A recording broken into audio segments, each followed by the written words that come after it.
It's time to pull those belts tight, race fans. The front stretch is coming at you, presented by Joe's Karting in Council Bluffs. Now, here's Dan Taylor and Dirk Houston. Well, good morning to you, race fans, and welcome to the front stretch, presented by Joe's Karting at Council Bluffs, online at joeskarting.com. Fast-paced white-knuckle racing just across the river, 23rd Avenue in Council Bluffs. You can find all the information you need on joeskarting.com. Make sure you like them on Facebook for all the latest news, hours, discounts, prices, all that fun stuff. And you can also follow them on YouTube for how-to videos and get notifications when the front stretch posts our show on YouTube. And also, you're going to want to make sure and follow the Front Stretch Facebook page because we have some big announcements coming, which I haven't even got a chance to tell you yet, Dirk. But you'll find out as soon as we end the show today. And go ahead and take advantage over there at Joe's Karting and get those multi-race passes. Save yourself a little money so you can get back there next time. Buy in bulk. You can save money, and the races never expire off of your account. And if you have a membership, you always get a free race on your birthday. So make sure you do that. joeskarting.com, karting with a K, or get over to Joe's today. Fast-paced white-knuckle racing just over on 23rd Avenue. Well, Dirk. And if you're very tricky, you can have several birthdays a year. Tricky? That sounds like a Chad Knaus thing. Elusive? We didn't get a lot of time last weekend when we were live at Kansas Speedway to talk a lot about the Kansas race. And, you know, we were kind of running on fumes after that weekend and after that night's race and getting up early Sunday morning. So real briefly in turn one, I kind of wanted to touch a little bit more on the general flow of the race at Kansas Speedway. I was really surprised at the flow because I think Kansas Speedway's biggest struggle with having a great race is that get out in front and that clean air. Clean air is king at a lot of these mile-and-a-half tracks. Mile-and-a-half track is the key there. Yeah, and Kansas is no different. So they've battled with that a little bit. I was pleasantly surprised. I felt like, unlike with the Coca-Cola 600 next Sunday, which I think everybody's going to be betting on Martin Truex Jr. He had such a fast car at the Coca-Cola 600 last year that there's going to be a lot of catch-up for all the other teams. And we saw it last year at the May race in Kansas where Martin just dominated that race. But it felt like last weekend's race, last Saturday night's race, that there was 3 or 4 cars that were close to Martin. And I think those included Jimmy Johnson, I think, had a good top 5 car, although he was never really able to stay up into the top 10 because of the issues they kept having. I think Ryan Blaney obviously had a great car, and I think Kevin Harvick's came on late.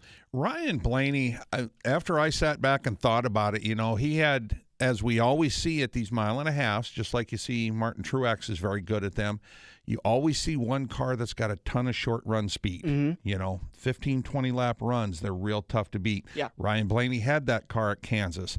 I think part of that has to do with the fact that all the practice is done during the day, the races run at night, a younger team probably can't make the finite adjustments to that car to make it good in a longer run, to make that run last 50 or 60 laps, a full fuel run. Yeah. You know, I think that's the deal on some of these guys, and especially with Ryan. As we spoke with John last week, and he said Ryan's very talented, just got a ways to go yet. Yeah. You know, so, you know, like he didn't sound real confident. He said we had a great lap and won a pole. Yeah, he doesn't seem to put a lot of stock, which I don't really much either, winning a pole, because these cars are so jacked up during qualifying that it's not the same car you've got that goes out there and runs lap 1.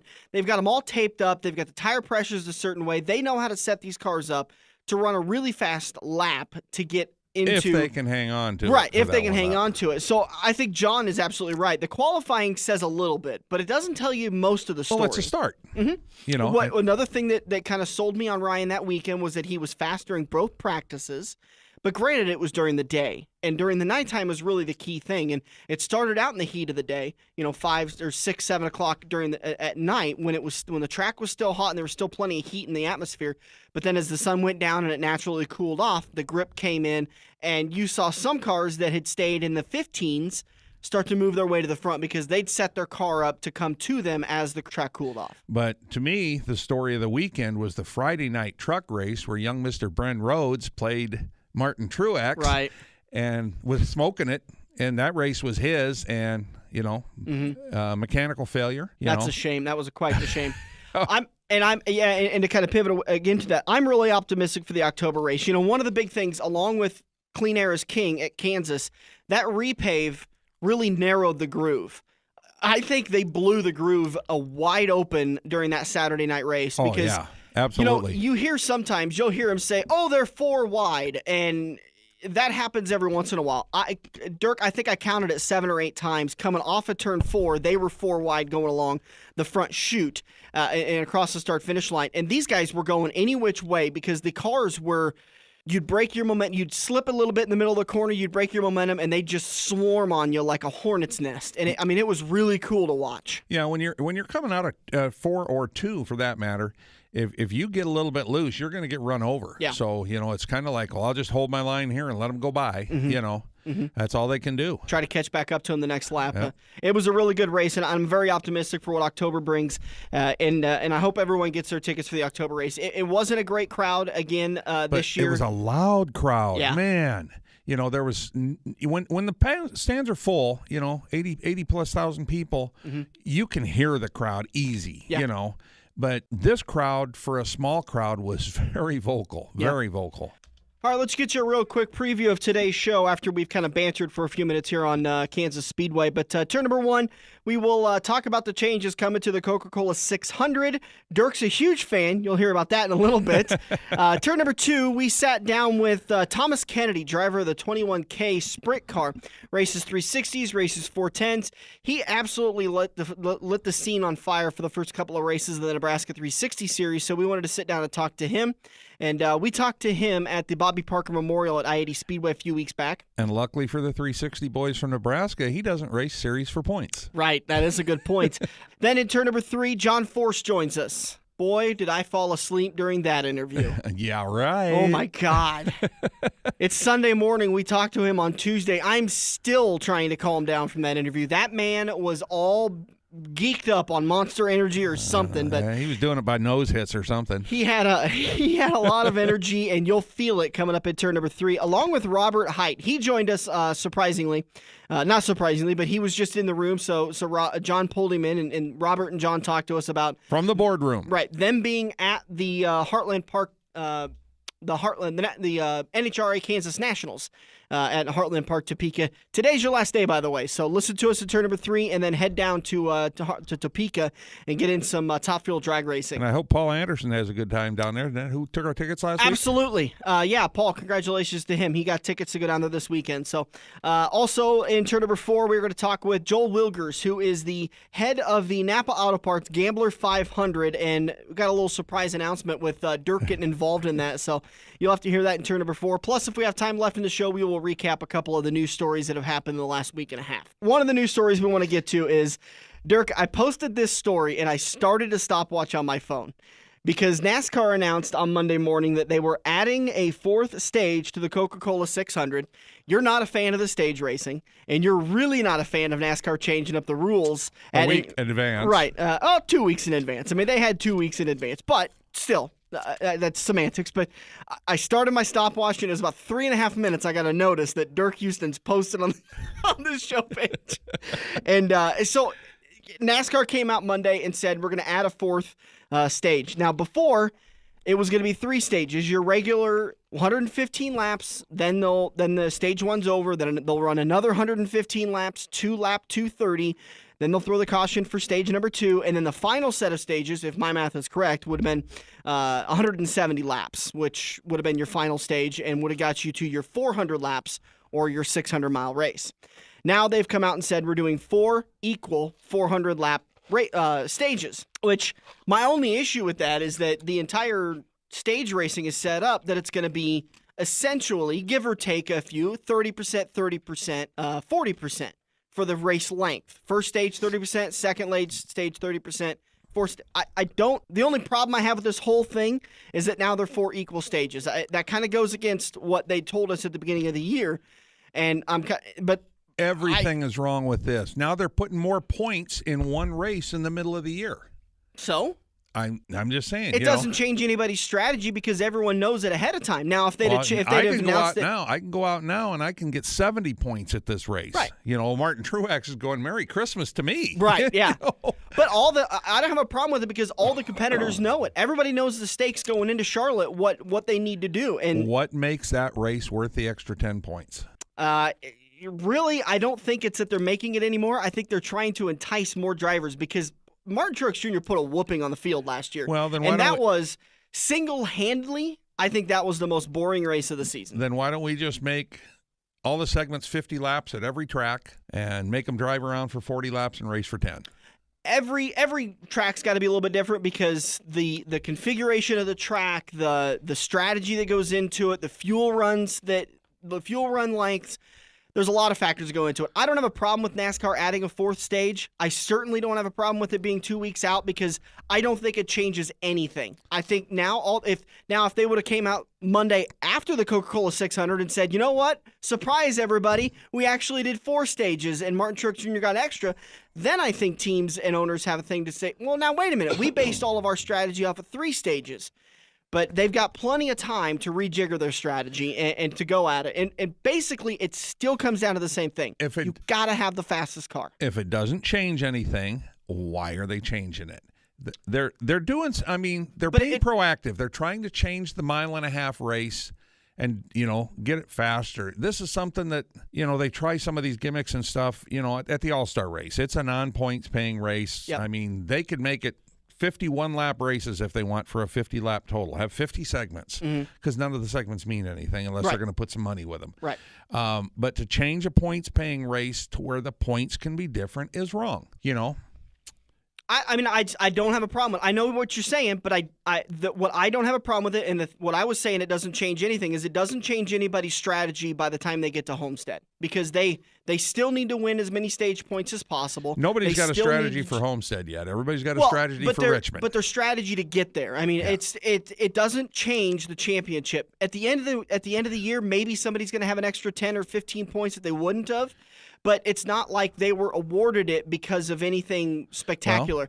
Well, all the teams knew they now have an equal 100 laps for 4 stages rather than 3 stages with 2 equal and then 1 larger. They all know the strategy going into the race. I don't think it changes much. Yeah. See, I think it does because there's going to be at least one guy with an extra bonus point. But there was going to be that anyways. No, there wasn't. There was only going to be 7 bonus points, 5 for the win and 2 bonus points, for the playoffs. Right. It might be Martin Truex. I mean, who knows? Maybe this is just a way for Martin Truex Jr. to clean up because, man, was he fast last year in the Coca-Cola 600. Well, and he was fast when they went back in the fall, but just didn't mean as much then for him, But maybe that's the bigger conversation of these stage points. Right now, Martin Truex Jr. has the most. I believe he has 12. I think I saw that after the Kansas bonus race. Points? It may not have counted the playoff points. It may not have counted the points he received during that didn't record. No, so he does have more now that I think about it. I think he's got 17 playoff points now. That sounds right.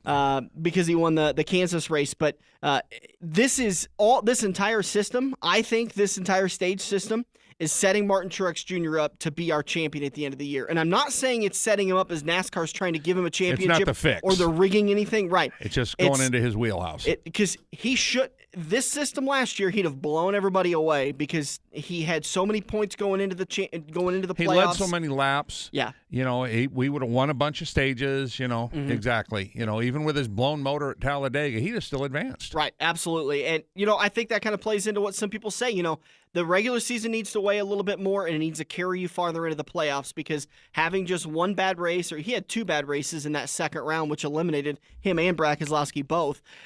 So, these playoff points are going to be – this stage racing I really like it. I think I don't know if it's added more to the racing this year or if it's the less aero downforce that's added more to the racing. But I think it's been a great year so far with the racing action. I think it's well improved over the last couple of years. We're going to take a break. Coming up in turn number 2, we're going to sit down with Thomas Kennedy, driver of the 21K. We sat down with him before the Bobby Parker Memorial, and we talked to him about his 3 races and his success so far this year and his plans for the rest of the year and all that fun stuff. And then in turn number 3, you're going to get excited because John Force, you just can't help it. Best radio you're going to have in a long time because that man is fired up, and that is no pun intended. Yeah, don't worry about drinking any Monster Energy or any coffee because John's will flow through to you. Turn 4, we're going to talk with Joel Wilgers, the organizer for the Napa Auto Parts Gambler 500, and then we'll cover a couple of the more news stories that popped up throughout this week. We'll be back here on the Front Stretch. This week's young gun on the front stretch is 16-year-old Cheyenne Purchase. She fell in love with dirt racing because of her dad, who used to race in the cruiser class at Sunset Speedway and help Ron Tex Jr. with his race operation. Cheyenne started racing 5 years ago in karts. She won track championships at Eagle, Nebraska's Mini E and Blanco, Iowa's Bobcat Speedway. Last year, she joined the hobby stock class and picked up her first win at McCool Junction. She wants to win a feature at I-80 Speedway this year so she can get her picture taken with Nebraska Dirt Racing Hall of Famer Larry White. Her next goal is to race at the Boone Super Nationals, but Dad says she needs at least 5 feature wins under her belt before he'll let her go. Cheyenne wants to eventually get a late model and join the ranks of the Lucas Oil Late Model Dirt Series, but she's a few wins and a few sponsors away from that goal. For now, you can see her in the 22C each Friday night at I-80 Speedway and each Saturday at either Eagle Raceway or McCool Junction. This young gun feature on the front stretch is brought to you by Craig Kelly at IKS Injury Attorneys. For almost 70 years, in Sura, Kelly Sewell have been Nebraska's premier personal injury firm. Race drivers, fans, and their family have been calling Sunset Speedway's Craig Kelly for over 30 years. The IKS firm focuses first on your healing and appropriate medical care, then they focus on getting you great results. Craig Kelly and his experienced team at IKS stand ready to handle your injury claims in both Nebraska and Iowa. If you or a loved one have been injured, Google Craig Kelly or call him at 391-4000. After 50 years of being America's home track, Eagle Raceway is firing things up for the 2017 racing season. Bring the family out this Saturday for Armed Forces Night presented by Kaplan University. All military personnel with ID are admitted free. Tickets for kids 6 to 12 just $5 and kids 5 and under also admitted free. All the IMCA action kicks off with gates opening at 5:30 and the green flag drops at 6:30. For more information, check out EagleRaceway.com. Eagle Raceway, just east of Lincoln on Highway 34 in Eagle, Nebraska. Joe's Karting in Council Bluffs has taken a page out of IMCA's rulebook and gone crate. These brand new low-emission engines will still have you white-knuckling it all through the Metro's fastest indoor facility. Joe's Karting is now friendly for all skill levels with their brand new Honda-powered engines. It's time to get to Joe's today and find out what drivers like Jack Dover, Shaylee Bate, and Andrew Kosiski have known for years. Located in Council Bluffs and online at joeskarting.com. That's karting with a K. We're hooked up in turn 2 and still showing the green flag on the front stretch. Well, we're sitting in the hauler for the 21K of Thomas Kennedy. Thomas, you've come down to the United States a little bit this year and dominated the Nebraska 360 series, is putting it lightly, going 3 for 3 on wins. Yeah, hopefully we can go 4 for 4 tonight. The weather's great outside. There's going to be about 6 classes, so hopefully we're going to have a great night. What's been the key so far this year that you've been so strong? Because it's not like you started from the pole at 2 wins at I-80. You had to go quite a ways in order to get those wins. Yeah, it's never makes it easy starting mid-pack, but starting mid-pack and getting the win is always quite an accomplishment. Just really not much else has changed. We've just been on the ball, working nights after work during the day and just having fun. That's what it's all about. Is this a new car for you this year, or is it the same car as last year? My dad's ran this car in the past. I've only ran it a couple times last year. This year is my first full year running it, so far we've had great success with it. And a little bit of familiarity with it, too, probably helps a little bit, too. Yep. Talk about your racing career. You kind of mentioned that this is your first full year with this car. What's been your racing career so far? Pretty good. I've won the Jackson Nationals and All-Star race in the past, but with this car, we get help from Mark Smith with certain things when we need it. And, we have a great motor behind us built by Jamie Morrill. Great family that helps us out during the day. So it's great. It's good to hear. Up from the Canadian area, I know that because every time we announce you here, it's there's always the Canadian jokes. Did those ever get old? No, never. Everybody likes to say A, so I usually go, huh? Yeah. Well, as long as they're talking about you, that's the good thing. Oh, yeah. Whether it's good or bad, as long as they're talking about you, you're doing something right. So do you travel back and forth from Canada every week and put those miles on the hauler, or is there somewhere more central you're located? No, drive home every week. After, let's say, race Saturday, home Sunday night, work Monday to Thursday, 8 till 5 like everybody else. And, it's a bit of a perk having your parents as your boss, so you can take off work a little bit early on Thursday or Friday to go racing on the weekend. What's your regular job? What's the Monday through Thursday gig? Warehouse manager at our family business. So usually I help out whoever needs help in the back and go from there. Racing forklifts? Yeah, pretty much. Well, yeah, I use a forklift every day as much as I can. So racing forklifts is how my employment at Home Depot came to an abrupt end. That's awesome. Yeah, no, it's great. Sometimes we all take 3 forklifts, and whoever has the newest, yellowest one is usually the one that wins. But a little tough for a slide job in a forklift, huh? Well, actually, it's funny. In the past, when I first started, I'd throw some water on the floor when the boss isn't around, and we kind of do burnouts a little bit. Or we go around the corner, we get a little sideways. It wouldn't go very well because, it's electric, so it would bog the motor down quite a bit. But, hey, it's still fun. Can you credit any of your success in the sprint car this year to your days of getting started forklift racing? Yeah. No, I don't think so. I'm not lifting pallets on the racetrack. I'm, trying to win races and slinging dirt, so it's quite different. So how long of a haul was it down here for you? It's about 500 miles, roughly about. Yeah, it's not bad. Yeah, it's about 9.5, 10-hour drive. So we left yesterday at 4 or 5 o'clock, and we arrived at about 3 o'clock today. So you're pretty much straight north of here then. Pretty much, yeah. I-29. Okay. Yeah. What is home for you in Canada? Winnipeg. About an hour and a half north of the border. You have a nice family farm up there, live in the city? Well, we live just outside the city, so technically the neutral zone. We don't get sewer or water. We have to get it all delivered. But, yeah, no, my mom and dad, my 2 brothers, my fiance, we all take some time during the week to get things done and ready to go for the weekend. What's your biggest shock traveling down through America, like culture shock?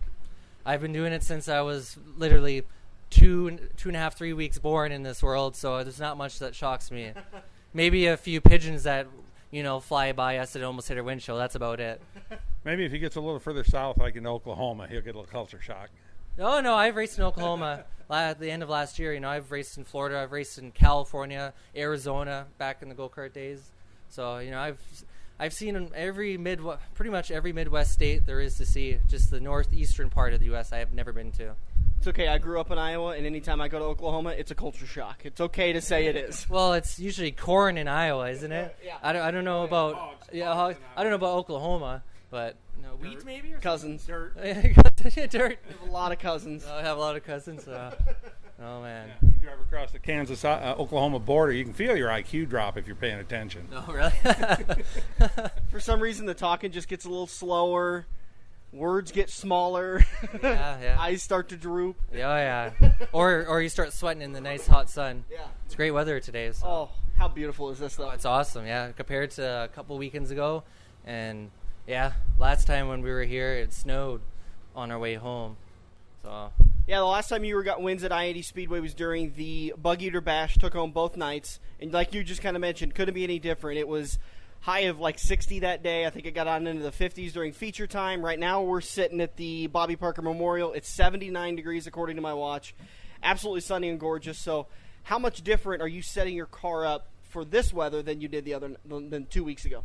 Well, we just play by ear, wait to see what the track does. And, there's 6 classes, so who knows, the track could either slicken off and then all of a sudden the moisture can come up. It usually doesn't happen at this place, but you never know, right? So we just take it by what the track conditions play out for us. Talk to me about your plans for the Nebraska 360s. Obviously starting out 3 for 3. That gives you a good lead going to the points. Are you planning on continuing to run the points series as much as you can for the rest of this year? We usually don't race for points. We never really have. So we'll just go wherever we feel like going, and like I said, business also plays a big part in where we go. So most likely next weekend I'll be racing in Grand Forks, 2.5 hours south of us, and then going to Badlands for the silver shootout deal. So that's most likely what our plans are next weekend. Are they running 360s at Park Jefferson tomorrow night? Yes, they are. Yeah. Well, we most likely will because it's closer to home. It's pretty much the straight. That's on the way home, right? So most likely we'll go there. There's Fairmont that we could go to or Knoxville, but most likely we'll lean towards Park Jefferson. Is that kind of liberating to not be following a series? You can just kind of pick and choose where you want to go, and your major determining factor is payout. Yeah, it's great. You don't have, we know people that run for points and they get all stressed out halfway through the season because they're behind, by the points, by the leader of the points, and who wants that stress? You already have enough stress getting your stuff ready to go for a race weekend, So Wherever we go, wherever we can go, we're fortunate enough to do so, especially living in Canada. So we'll take it as we go. Dirk and I have our tickets purchased for the 360 Nationals at Knoxville. Are we going to see you there? Possibly. We're not sure what our plans are yet. Depends on which way the wind goes. So we'll see. Long way away. It is a long ways away, but hey, the long ways creeps up on you pretty fast. Thomas Kennedy, driver to 21K. Good luck, bud. Thanks. Are you looking to book your next outing? Look no further than Joe's Karting in Council Bluffs. Located just north of Bass Pro Shop, Joe's Karting can handle outings of well over 100 plus people. Bachelor parties, corporate outings, team building, birthday parties, and much more. Give Buddy a call today and reserve your outing. Joe's will even work with local restaurants to cater your event. Book yours today at joeskarting.com. That's karting with a K. It's time to get to Joe's and find out what everyone already knows. If you love wings, if you love rings, and all kinds of other tempting things, great times, great food, get to Quaker Steak and Lube. Quaker Steak and Lube is the official watering hole for the front stretch and the best place to catch all the NASCAR action today. Open at 11 a.m. with delivery available to Council Bluffs. Great times, great food, get to Quaker Steak and Lube.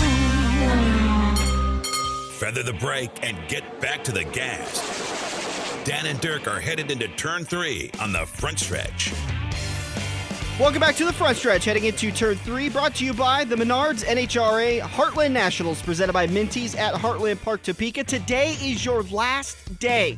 You had Friday, you had Saturday, now you better get in the car as soon as you're done with the show. Head down to Topeka and get yourself a little bit of Top Fuel drag racing action going on. Get your tickets at the gate, or, that's probably going to be the best way to get them, is just at the gate. Joining us on the phone is, to my knowledge, the winningest drag racer in all of humanity. John Force, how you doing, sir? I'm good. Sitting here with Robert. You're making Robert Hight. He drives the Auto Club Chevrolet. He's tired of hearing that. I just want you to know that. He's got a long ways to go. We were at Menards this week with Peak and Auto Club and Chevrolet, and it's race day. Let's get it on. Yeah, man. Are you ever down? You're so fired up right now, and granted, it's race day, so that's what you got to do. But is there ever a down day for you? No, I enjoy. I really love what I do. I get to work with my kids. Of course, Brittany's here in Top Fuel with Monster Energy. Courtney's here, driving the Advanced Auto Park, Hot Rod. So, no, I'm excited about it. Robert and I are two different personalities till you piss him off. Then you'll see the real side of Robert Hight that the fans never see. But he's very intense. He's ready to race. It's Sunday. Where do you think you stand, Robert? You going to whip me like you told me back in California? Well, we want one of these Chevy Camaros in the winner's circle. Great conditions. It's going to be fast. Topeka is one of the best racetracks in the country, so fans need to make sure they're out there because they could witness history. Robert, trash talking all aside, this guy, being John Force, has won a lot at Topeka. Have you been able to lean on him for any kind of advice and tips, or is it going to be keep your cards close to your chest? No, we all work together. That's what it's all about, having a multi-car team like this. The goal is to get hopefully 2 funny cars in the final and a dragster, but we got to just keep winning. Topeka, John has won a lot there, set a lot of national records. We've all won there, so it's a favorite place of ours. In NASCAR, we talk a lot, and in circle track racing in general, we talk a lot about a track really fitting a driver's style. John, is there something about Topeka that fits your driving style, or are you just that damn good? Long neck beers, beautiful girls. Even though I'm a married man and totally happy, but no, it's just a racing atmosphere when you come into town. The fans love us. They love all the drivers, whether it's John Force Racing or it's the others. They like their Top Fuel, their funny car, and their Pro Stock, and we're the greatest show on earth. We're P.T. Barnum, and without the elephants, the P.T. Barnum don't have elephants. In fact, they may not have a circus, the way this thing's going. Right. But NHRA drag racing, it's the big tops. We come in, we give them a show. That's really what it's all about. And, we're really lucky. That track was up for bid there for a while, and it's got new ownership. The promoter there is the best, putting together the race with Menards and with NHRA. Us going there to work and sign autographs. Robert and I were just there with Peak, Antifreeze, Coolant, and Motor Oil, and, of course, Auto Club, all of our sponsors. And I'm really excited that they've that they've kept this track going. So we want to pack them in, and we're watching weather, but it's beautiful. Let's unless it comes out of nowhere, right now we're ready to rock and roll. Well, the one thing about Topeka with you guys getting your national event there is, I mean, with just being up here a few miles up the road in Nebraska, it's the only game in town like that. I mean, you got to go like to the North Stars up to Brainerd or something to catch anything like this. So you guys ought to have a great crowd with a lot of enthusiastic people. Well, we're excited about it. The new ownership there, they've done a great job the last 2 years. Scott Gardner taken over, and it really turned the place around. So, we're ready to put on a show for the fans. You're talking 10,000 horsepower, 2 cars out there, 20,000 horsepower, nitromethane, fire belching out of the pipes, running speeds at over 335 miles an hour. It's a great show. I don't like getting beat, but if Robert takes me out or one of my daughters or anybody else, I'm going in the stands and get me a hot dog and a Coke, and I'm going to watch the race. A Coke? What's a Coke? And a Monster Energy. That's a little better. Hey, John, talk to me real quick about being the father in this sport. Like you mentioned, 2 of your daughters are involved in it. Did you encourage them to get involved in it, or was that something that came along naturally? Well, when they turned 16, the first thing I actually said is I want to go to Frank Hawley's driving school. And then, of course, Brittany, same thing, and Courtney, and they kind of evolved, driving super comps at 160 miles an hour, then 8 fuelers at 260, and then into the pros. My granddaughter, Robert's daughter, Autumn, tell them a little bit about that, Robert. Yeah, she's got more experience at her age than I have, with the junior dragsters. That's real popular all over the country. And they even have junior dragsters out there at Topeka. So she's racing, and we're having a good time when we get an off weekend to get out and, show her the ropes. Do you guys kind of watch over your respective female family members in the pits and kind of keeping an eye? I know a couple of them are married, but I think isn't Ashley still on the dating scene? Yeah, Ashley's married. Excuse me, Brittany. I got 2 grandsons, Jacob and Noah. They're 5 and 3. Her husband, Daniel Hood, a Chicago boy, he runs Courtney's Advanced Parts Chevrolet, and no, it is a family affair. All of us, we love doing it.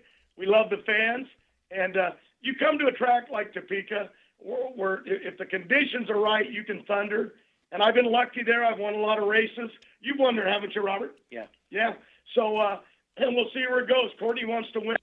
Brittany wants to win in Top Fuel. They got her a new car that they made a bunch of changes in her Top Fueler, one for safety in the car, but also working with Alan Johnson and Brian Hughes and a lot of stuff to make her comfortable and safe in the cockpit. So maybe she'll get a win today. Is it suspenseful as a dad watching your daughters go down that drag strip knowing the inherent dangers? Yeah, but, hell, you can get run over by a trash track.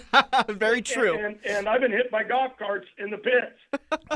So at the end of the day, when the good Lord's ready to take you, He's going to take you anyway. But we give them good race cars. We give them a great financial backing with the sponsors, Mac Tool, Weld Wheel, all these people that are with us. Got a new sponsor, Cat Spot. How's that? What's that? Coconut sand for your cat to do his thing in. Hey, you're talking to some people with some cats over here, so that's a good thing. Us over here too, but it's really it's a safe sport. NHRA's put a lot of money working with Pro and a lot of people to build safe race tracks with nets. Wouldn't you say that, Robert? They're better? Oh, without a doubt, yes. Over the last 10 years, a lot of things have improved with NHRA drag racing safety. Yeah, it's amazing from our aspect of it when they implement some of these safeties, even in oval track racing, and like you guys with the drag strip, you kind of look at that safety measure and you think, how didn't we think of this before? But you still get a gut ache when you look in there and you see these girls with their helmets on and the eyes never changed when they were little, sitting with a helmet on a bicycle. That never changes, but it's what we do, and God willing, we'll win some championships, and we'll all say, stay safe and have Thanksgiving dinner together. That's the plan. Hey, John, being a multi-team owner, I was told one time by a NASCAR guy that owns 4 race teams, he said the reason he's expanded and got the max teams he can get is it really increases his chance for a party on Sunday afternoon. Is that why you've got 4 teams too? Well, it does. You look at teams like Penske and Ganassi and NASCAR and Joe Gibbs, and you look at, you've got cars to share information. 2 would be fine. I don't believe you need more than 2 to get a job. We're talking about today, right now, Robert and I was sitting here in the boardroom talking about running 2 funny cars and 2 top fuelers instead of having, you know what I mean? Mm-hmm. You need that backup to share information. And I built funny cars because that's what we did.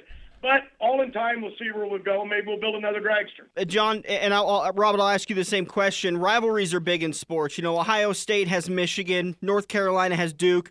Half of the NASCAR garage has Brad Keselowski. Who would you say are your guys' 2 biggest rivals throughout your careers? Well, Don Perdome was the guy I chased in my early days. He was the guy. I never raced against Don Gartlitz or the great Shirley Muldowney. But Don Perdome, Tom the Mongoose, Raymond Beadle, of course, Kenny Bernstein, Chi-Town Hustler, Austin Coyle that I hired just because I had a dream of doing burnouts. But it changes. You know, what's in your mind, Robert? I mean, the competition's close. It's closer than it's ever been in NHRA drag racing. So I think, you know, there's lots of rivals. There are no easy ones anymore.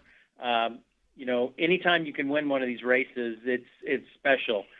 Because it's so hard to do today with the competition level the way it is. So I don't look at anybody as a rival. I look at each competitor the same. Got to go up there and do the best I can, and hopefully my crew chief gives me the best car, and you know, at the end of the day, we get the job done. I like racing the Wilkerson, a single car team, Cruz Petragon. They're right there in the hunt every year. Warsham's back with his father. They're back racing, and it's exciting to see them out there. Of course, naturally. You know, you have Hagan and Tommy Johnson and Ron Katz, who's now the champion, and of course Beckman. So you got a lot of great drivers out there, a lot of great competition. That's what makes our sport great. You mentioned Joe Gibbs earlier on the NASCAR side, and Joe had ventured out and had some straight line stuff going on there with some top fuelers. I remember in the funny car ranks, I remember Tommy Johnson drove for him for a while. And I remember Kenny Bernstein ventured out the other direction and came over to NASCAR. You ever thought about something like that? Nope. I got my life is overloaded. We're going to leave Topeka and go to the Indy 500 to do work there for Advanced Auto and Peak Motor Oil and, of course, Chevrolet. But my daughter, Courtney, married Bobby Rahall's son, Graham Rahal, and he'll be running in the Indy 500. So, no, we get time to make a number of races. We go to NASCAR races with Robert for Auto Club and, of course, with Brittany with Monster, and now that Monster bought the series over there. And, of course, we go to with Chevrolet, we go to, the Indy 500 in Long Beach and different races. It keeps us hopping. No, I've got no dreams to go nowhere else. This is what I do. I truly love it. And drag racing just, even at my age, it's still a turn on for me. You still love it, Robert? Oh, yeah. Can't wait to get to Topeka and get going. Talk about that reaction time. You know, we always talk about in NASCAR how drivers have to have a reaction time, but I think you guys have got to be the top competitors for reaction time. When it comes to that light tree counting down, it's all about getting off the starting grid, right? Well, Robert's probably in the top 1 or 2 if you look at reactions. Maybe he's number 1. Me, I suck, but I'm working on it, and Robert's been helping me. You know, you got to build your cockpit, and these cars change. My focus is good. I still work out in the gym. I keep my mind sharp. But, different ways of how we go about it and how we train for it. And Robert has really been the one that has been helping me and my daughters. John Force and Robert Hight, guys, we do appreciate your time. You can catch up today for the last day of the Menards NHRA Heartland Nationals presented by Minties. Get your tickets down to Topeka for Heartland Park and get into the action. Yeah, head down in the pits and go see these guys for an autograph and pick up a souvenir T-shirt. I've got a John Force shirt somewhere from about 20 years ago down in Topeka. That's still new for John's career. Still new because it don't fit me anymore. At my age, that could be valuable. John, we love talking to you. Have a good time today down in Topeka. Thank you. Thanks, guys. And thanks, Robert. We do appreciate you joining us last minute. Bye-bye. Bye. Man, I'm tired. That guy is just pure energy. I told you. Yeah, well, he's going to stand on the gas and he's going to start talking. God, if I could bottle that. You saw me. Most of the last weekend at Kansas Speedway. 5 Hour Energy is about as close as I get, and that's he must freebase 5 Hour Energy for as much energy as he has, and the man's 68. For crying out loud. Oh, we forgot to wish him happy birthday, too. Oh, yeah. His birthday was on May 4th. So. Hey, John, if you're listening, happy birthday. Absolutely. All right, we're going to take a break. We'll come back in turn number 4. We'll wrap this baby up here on the front stretch. For almost 70 years, NHRA Kelly Sewell have been Nebraska's premier personal injury firm. Race drivers, fans, and their family have been calling Sunset Speedway's Craig Kelly for over 30 years. The IKS firm focuses first on your healing and appropriate medical care, then they focus on getting you great results. Craig Kelly and his experienced team at IKS stand ready to handle your injury claims in both Nebraska and Iowa. If you or a loved one have been injured, Google Craig Kelly or call him at 391-4000. After 50 years of being America's home track, Eagle Raceway is firing things up for the 2017 racing season. Bring the family out this Saturday for Armed Forces Night, presented by Kaplan University. All military personnel with ID are admitted free. Tickets for kids 6 to 12, just $5, and kids 5 and under, also admitted free. All the IMCA action kicks off with gates opening at 5:30 and the green flag drops at 6:30. For more information, check out EagleRaceway.com. Eagle Raceway, just east of Lincoln on Highway 34 in Eagle, Nebraska.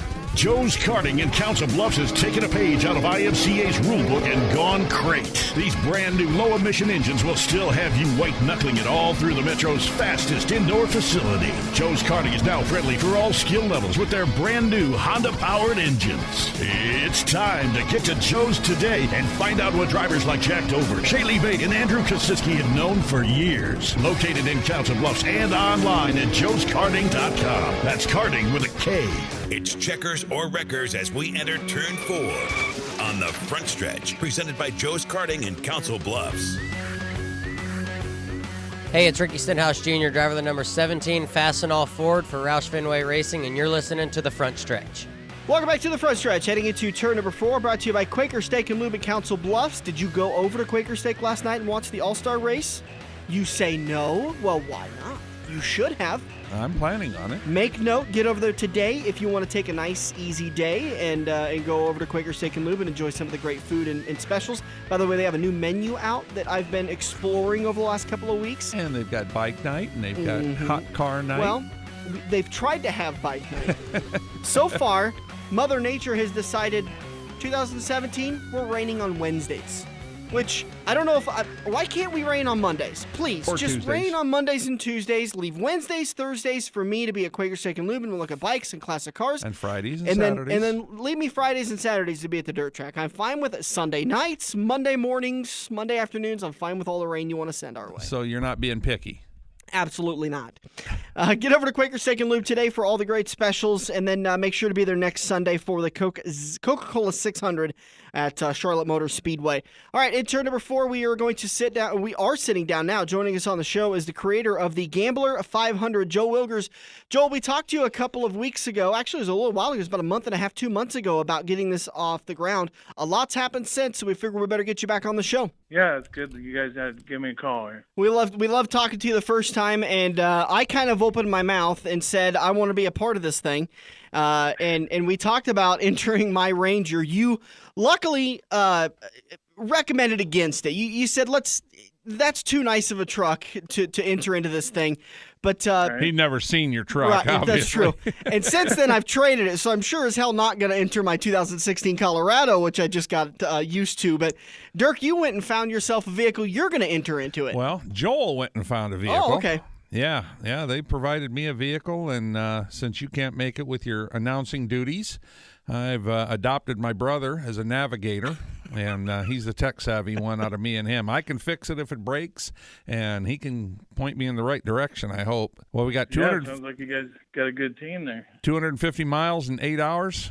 That's going to be a challenge for the two of us because we like to take a lot of lunch breaks. Yeah, if you're a little slow, you don't have to worry about getting penalized for being too early that way. So, Joel, take us through some of the parameters for this. What people need to do to enter. What are some of kind of the rules? I remember you got one big one that you wanted to make sure everyone had. And then kind of the who, what, where, when, why, and how for the Gambler 500. It's June 3rd and 4th. We basically you enter a $500 car or something around there. It's going to be a GPS navigation rally. When you leave the start line, you get GPS locations. You don't get them until you start, and then you have to navigate your way to the halfway point the first day, and of course the finish line the second day. First day we'll have a big party at the camp, and we'll give out trophies for certain things. We've got top team award, points total winners, most redneck ride, oldest ride, ultimate gambler, and the longest distance traveled the event. I like how you said you'll give out awards for certain things. You also take certain things out for awards, don't you? We've kind of done away with the breaking the back window. Oh, no. I was so looking forward to it. That scared everybody away, I guess. So.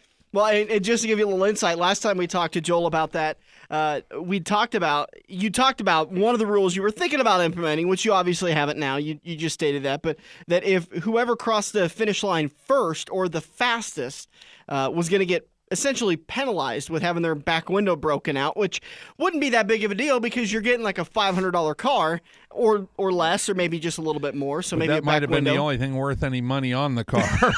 That's true. That's true. That may be the most expensive part. Yeah. So it's going on June 3rd and 4th. And where does it kick off at?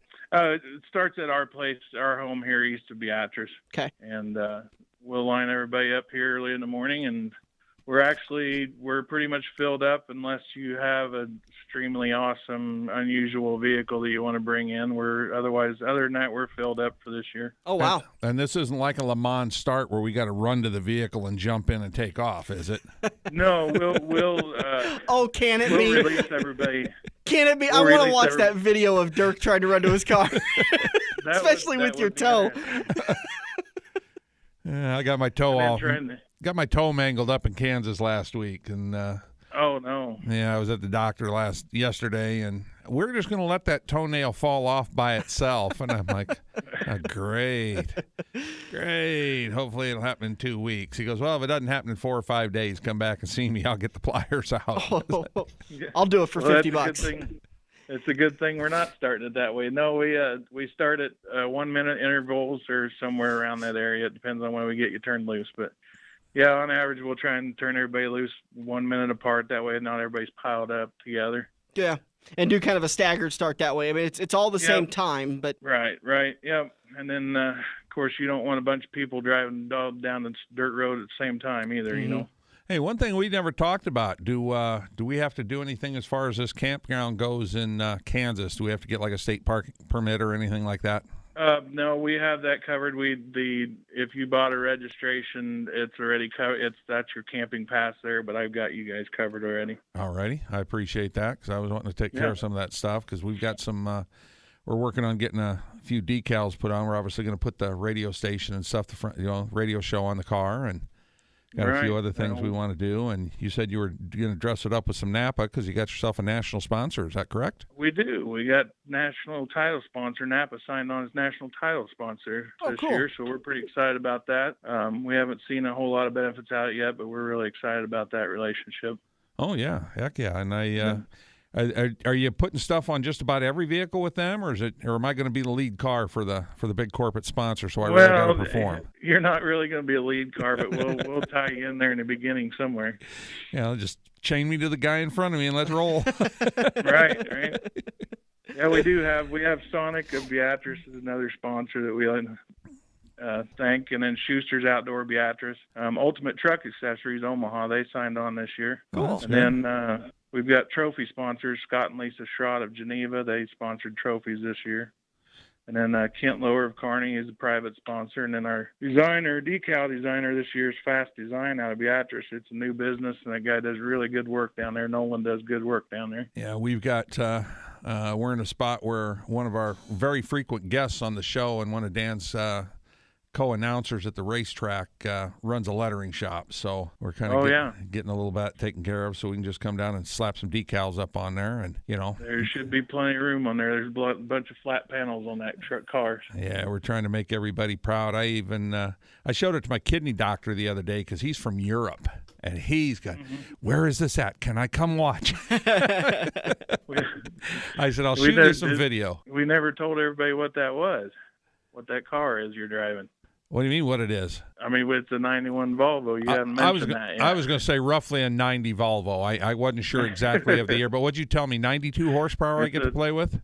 No, I think it's 72, but then you turn that air conditioner on, there's a lot less there. Well, no, that's like my drag racing throttle stop. That'll keep me under my time so I don't go too fast. Yeah. I'll donate a K&N air filter and see if we can't get a couple more horse out of that engine. Get her breathing a little better. Huh? Yeah.